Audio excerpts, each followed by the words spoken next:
আজকে আমরা যে বিষয়টি নিয়ে কথা বলবো আসলে ওই সম্পর্ক নিয়েই তো কথা বলি প্রতিটি অনুষ্ঠানে। আজকেও সেরকম সম্পর্ককে ভিত্তি করে একটি টপিক আমরা আলোচনা করব শুরুতে।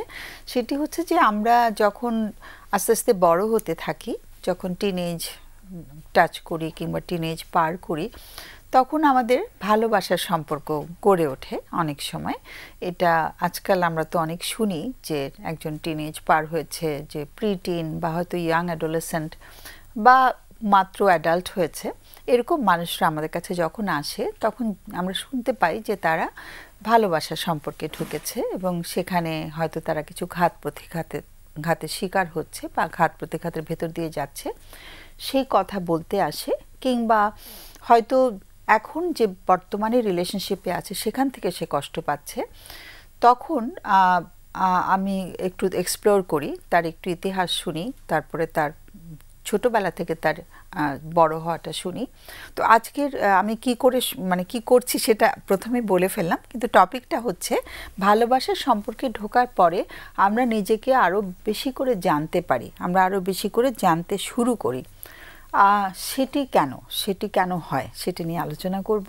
তো আমি যে জায়গায় ছিলাম সেই জায়গা থেকে একটুখানি ছোট্ট করে বলে আমার অতিথিদের কাছে পরিচয় করিয়ে দিচ্ছি, ওদের কাছে চলে যাব, ওরা বলবে এটা নিয়ে।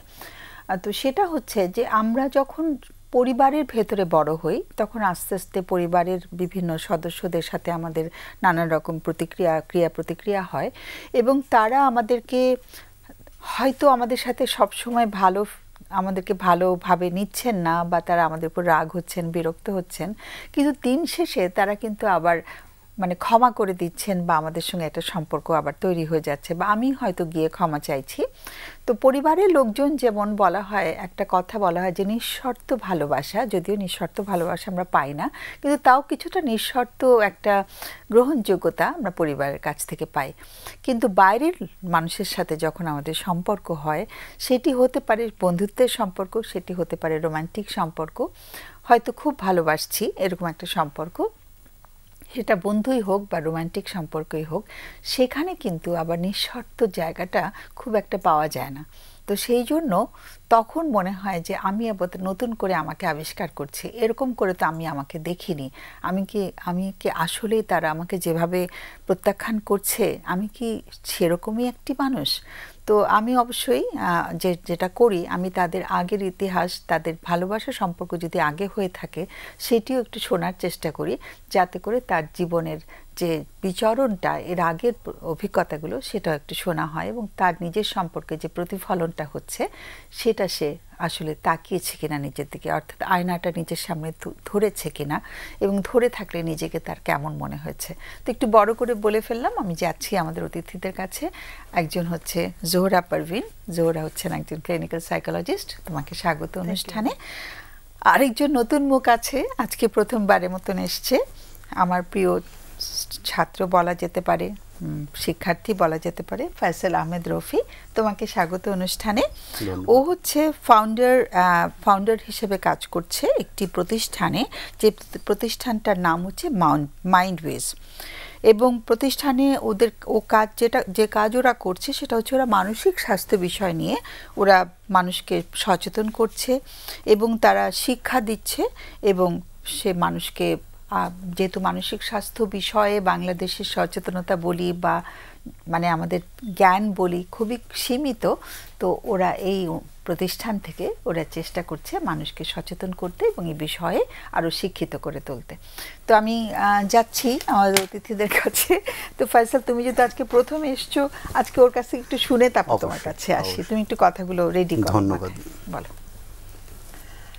আপনি যেটা বলছিলেন ম্যাডাম, ছোটবেলা থেকে যে বড় ওঠা, যে আজকের যে টপিকসটা, এইটা শুনতে শুনতে আমি ভাবতেছিলাম বেশ মনোবিজ্ঞানের জগতে বেশ কিছু থিওরি বা তত্ত্ব আছে। তার মধ্যে আমি কয়েকটা কথা ভাবছিলাম। তার শুরুতেই এরিকসনের কথা ভাবছিলাম, যে উনি যে একটা মানুষের যে বিকাশের ধাপ থাকে, ওই ধাপের মধ্যে তো একটা ধাপ আছে ইন্টিমেসি ভার্সাস আইসোলেশন, একটা ধাপ। ওই ধাপের বলা হয় যে ব্যক্তির যে আইডেন্টিটি, আমি কে, এইটা গঠিত হয় ইন্টারপার্সোনালের বাংলা কি, আন্তর্ব্যক্তিক যে সম্পর্কের মধ্যে যে ফিডব্যাক আসে, এর মাধ্যমে আমি কে, এই আইডেন্টিটিটা গঠিত হয়। এখন এই আমাদের বাংলাদেশি কনটেক্সটে একটা জিনিস, আমার ক্লিনিক্যাল এক্সপিরিয়েন্স, 18 বছরের এক্সপিরিয়েন্সে আমি দেখলাম যে বিয়ে বা একটা ভালোবাসার সম্পর্কে যাওয়া, এর আগ পর্যন্ত এই জায়গাটা ক্লিয়ার হয় না যে আমি কে, এই আমি কেমন মানুষ, আমি কেমন মানুষ। এখন কাগজে কলমে বই থিওরি বা তত্ত্বতে যেভাবে যে এই বয়সে এটা হয়ে যাওয়ার কথা, এই বয়সে এটা হয়ে যাওয়ার কথা, এটা তো গবেষণালব্ধ একটা বিষয়, কিন্তু আমাদের কনটেক্সটে কিন্তু ওইটা ওইভাবে করে কিন্তু হয় না। তো যাই হোক, তো দেখা যায় যে ছোটবেলা থেকে বড় হচ্ছে কখনো কিন্তু এই প্রশ্নটা আমি কে, এই প্রশ্নটাও করা হয় না, ধাক্কাটাও খাওয়া হয় না। এই সব কিছু হয় গিয়ে একটা রোমান্টিক রিলেশনশিপ, স্পেশালি বিশেষ করে রোমান্টিক একটা রিলেশনশিপে ঢুকলে তখন হচ্ছে যেমন ভ্যালিডেশন, সেলফ এস্টিম যে কার, আমি একটা বাংলা শব্দ ব্যবহার করব বলছি, আপনি করে দেন প্লিজ ম্যাডাম, ভ্যালিডেশনের বাংলা কি হবে? ভ্যালিডেশন মানে আমি যেটা ভাবছি সেটা ঠিক কিনা, বা আমার মানে আমি একটা কোথাও থেকে একটা স্বীকৃতি পাই, আর স্বীকৃতি খুঁজি আর কি। আমি রিসেন্টলি একজন ক্লায়েন্ট মানে চলছে এখন, উনি বলছিলেন উনি এই রিলেশনশিপটাতে আসার আগে সারা জীবনে উনি নিজেকে এত ওয়ার্থলেস মনে করে নাই। হ্যাঁ, মানে একদম, এটা একদম তুমি আজকে টপিকের সাথে পুরোপুরি সংযুক্ত একটা কথা বললে। চলতেছে এই প্রথম আমার মনে হলো যে আমি এত ইউজলেস, এই প্রথম। এবং উনি একজন মানে খুব ভালো পজিশনে আছে, একটা বড় একটা প্রতিষ্ঠানের একটা বড় পজিশনে আছে। আমার রীতিমতো হিমশিম খেতে হচ্ছে ওই জায়গাটায় কাজ করতে। এনিওয়ে, তো যেটা হচ্ছিল যে এই যে একটা প্রশ্ন, যে আপনি যেটা ভ্যালিডেশনটা যেটা বলছিলেন যে স্বীকৃতি খোঁজা, এখন সারা জীবন, উনি বয়স 37, তো সারাটা জীবন উনার 37 পর্যন্ত উনার কিন্তু যেটা আপনি বলছিলেন যে এই প্রথম মনে হচ্ছে আমি ওয়ার্থলেস, আমি, তো এই জায়গাটায় এই প্রক্রিয়াটাই মনে হয় ম্যাডাম, আমার কাছে মনে হয় যে প্রক্রিয়াটাই আমি জন বলবির অ্যাটাচমেন্ট থিওরি ভাবছিলাম, মেরি অ্যান স্টুয়ার্টের নামগুলো বলছি, নাম মনে রাখার দরকার নাই দর্শকদের, কিন্তু দর্শকরা জানুক যে এটা নিয়ে গবেষণা হয়ে মনোবিজ্ঞানের জগতে থিওরি বা তত্ত্ব আছে। তো ওই অ্যাটাচমেন্ট থিওরিতেও কিন্তু আমরা দেখেছি যে একদম ছোটবেলায় প্রাইমারি যে কেয়ার গিভার, তার সাথে যে অ্যাটাচমেন্টের যে স্টাইলটা, ধরনটা, বিভিন্ন রকম ধরন, সিকিওর, উদ্বিগ্ন, অনেক রকম ধরন থাকে। ওই ধরনটা ঠিক রিপিট হয় যখন আবার লাভ রিলেশনশিপে ঢুকে। আমার একটা কেস রানিং চলছে, কাপল থেরাপি। একদম ছোটবেলায় ছেলেটা মানে উনি খেয়ালও করে নাই, উনি বুঝতেও পারে নাই যে ওনার যখন গার্লফ্রেন্ডের সাথে ঠিক ওইটাই রিপিট করছে ফ্যামিলিতে ওনার মায়ের সাথে যেটা ছিল। তো এই অ্যাওয়ারনেসটা, এই সতর্ক হয় মানুষ, এসে সচেতন হয় মানুষ, এই যখন নাকি ভাবে বা যে কোনো ইয়েতে মানুষ। তো আমার কাছে একটা জিনিস লেগেছে ম্যাডাম, যে মানুষ আসলে নিজেকে নিয়ে ভাবার সময় পায় না, সময় পায় না, বা আমাদের আসলে ভিতরটা দেখা, যে ওদের ভেতরটা দেখানোর কোথাও কোনো শিক্ষা আমরা পাই না। হ্যাঁ, না বাড়িতে, না বিদ্যালয়ে শিক্ষা নাই। মানে তুমি তোমাকে খুঁজে পাও, মানে হয় না যে নো ইয়োরসেলফ, এই জায়গাটার কোথাও কোনো দিক নির্দেশনা আমরা পাইনি। এটা অবশ্য ঠিক, এবং মানুষ যে সময় পায় না তা অবশ্য ঠিক, কারণ আমি নিজে সাইকোলজি স্টুডেন্ট, অনেক দেরিতে এখনো আমি কি নিজেকে পুরোপুরি জানি কিনা আমার মনে হয় যে জানি না। যেটা আমি বলবো যে আমরা খুব সৌভাগ্যবান ওই দিক থেকে, কারণ আমাদের ট্রেনিং এর একটা পার্টি ছিল যে আমরা বাধ্য ছিলাম যে আমাদের পার্সোনাল সেশন নিতে হবে, এবং ওই সময় কিন্তু নিজের সামনে নিজে দাঁড়িয়েছি এবং প্রচুর কান্নাকাটি করেছি। মানে নিজেকে নিজের মানে মন্দ দিক ভালো দিক দুটোই যখন সামনে চলে এসছে, নিজেকে দেখার একটা সুযোগ হয়েছে, এটা যেমন একটা আনন্দ সৃষ্টি করেছে, একটা দুঃখ বোধও কিন্তু হয়েছে। দুটোরই একটা মিলিত প্রসেস, মানে নিজের সামনে দাঁড়ানো খুব কঠিন আসলে, ভেরি ডিফিকাল্ট, এবং মানে that should that should take place. আমাদের যে প্রফেশন, এটা খুব কঠিন, তো মানুষের খালি এত কষ্টের কথা শুনতে হয়। সো তুমি কি কিছুটা বলেছো, ওর কাছে কি আসবো? আমি ওই জন্যই থামলাম, আমি তো অনেক কথা বলি, মানে আচ্ছা ঠিক আছে, তোমার কাছে আবার আসবো, তুমি জমাও কথা। রাফি।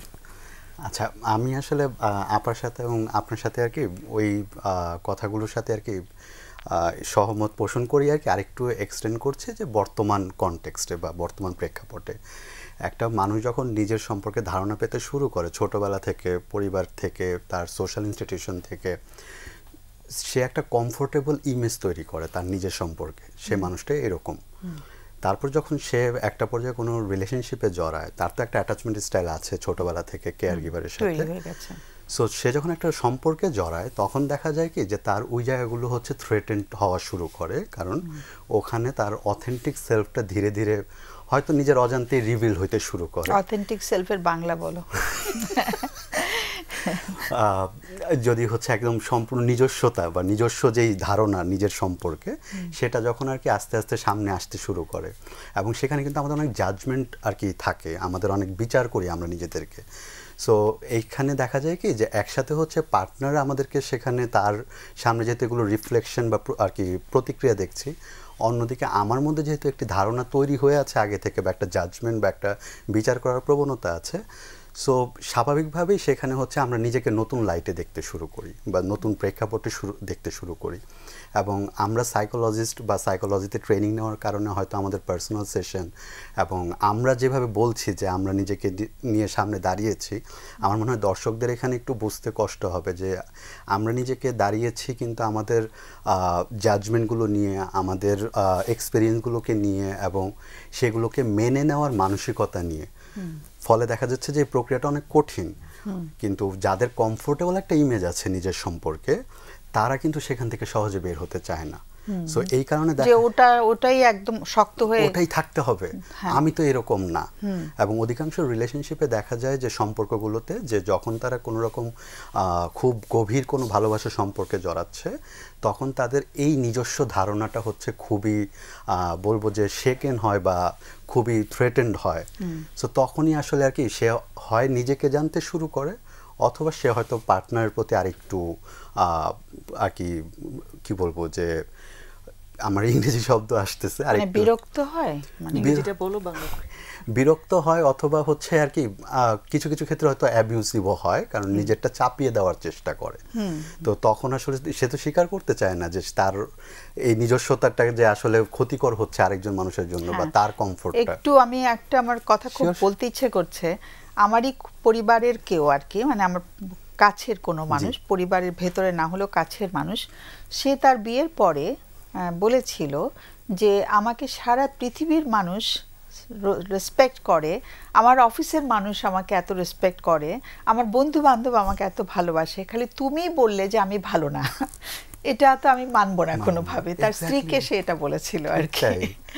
ঠিক তাই ম্যাম, আর কি ঠিক এই ঘটনাটাই অধিকাংশ মানুষের ক্ষেত্রে ঘটে, বিশেষ করে যখন তারা তরুণ বয়সে যখন তারা প্রেমে পড়ে বা তারা যখন কারোর সঙ্গে সম্পর্কে জড়ায়, তখন হচ্ছে যেহেতু তার বন্ধু বান্ধব, তার পরিবার থেকে তার সম্পর্কে একটা ধারণা তৈরি করা রয়েছে, বা তার নিজেরই একটা অ্যাটাচমেন্ট স্টাইলের কারণে একটা তাড়াতাড়ি করে শেষ করে ফেলো, আমরা একটু বিরতিতে যাব। তো তুমি সুতরাং তার ব্যক্তিত্ব যেহেতু গঠন হয়েছে, তো সে সেখান থেকে সহজে আর কি বের হতে চায় না। তখনই দেখা যায় যে আসলে তার এই নিজেকে পুনরুদ্ঘাটন বা নিজে আত্মজাগরণের মধ্য দিয়ে তার যেতে হয়। সেখানে হয়তো আর কি আমরা যে প্রসিডিউরের মধ্যে দিয়ে যাই সেটা হয়তো একটু আমাদের জন্য কঠিন হলেও সহনীয়, কিন্তু সাধারণ মানুষ যারা সাইকোলজিস্ট না, তাদের জন্য বিষয়টা আরো বেশি কঠিন, এই নিজেকে জানার বা বোঝার জায়গাটা।